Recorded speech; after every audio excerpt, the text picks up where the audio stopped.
સુરતમાં મહિલાઓને ટાર્ગેટ બનાવી ગળામાંથી સોનાની ચેન આંચકી ફરાર થઈ ગયો તો રીઢો ચેન સ્નેચરને લસકાણા પોલીસે ઝડપી પાડ્યો હતો।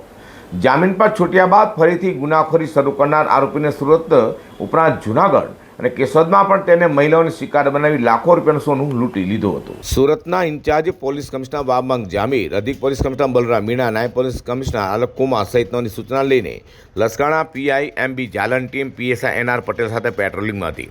ત્યાંના હેડ કોન્સ્ટેબલ જયસુખભાઈ તથા નામ પોલીસ કોન્સ્ટેબલ મહેન્દ્રસિંહને મળેલી બાતમીના આધારે ચેન સ્નેચિંગના રીઢા આરોપી રાજકોટના વૃષાંત ઉર્ફે શ્યામ વિજય લાલજી ધનેશાને ઝડપી પાડવામાં આવ્યો છે।